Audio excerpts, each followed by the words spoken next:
is Bong Sase. I'm here.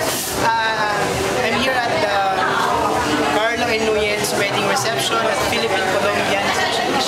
So we just had their wedding reception, and I'd like to ask for some feedback from them on how the program ended and how the hosting went. So there. So ano masasabi niyo, Carlo and Nuyen?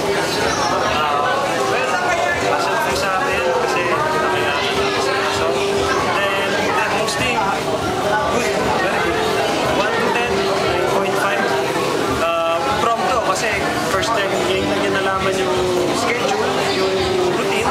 So, good. Very good na nakuha niya yung exact gusto namin mangyari. And that's something for me kasi parang on the spot, gagawin yung MC, parang kilala na kagad. So, highly recommended you, Sir Ray, for hosting an event like this. Very good. So the program is super.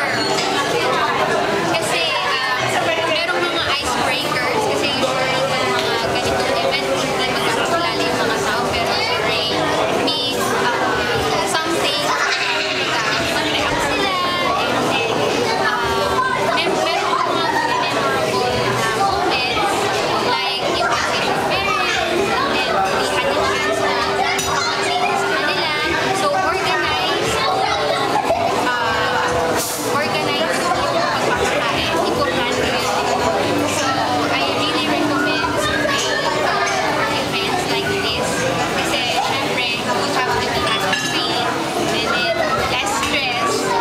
So, you are surrounding as you like the most important part sa the event. Our day. Thanks, Sir Ray. Congratulations again, Carlo and Nuyen. So again, this is Bong Sase. You can visit my website at www.bongsasemusic.com.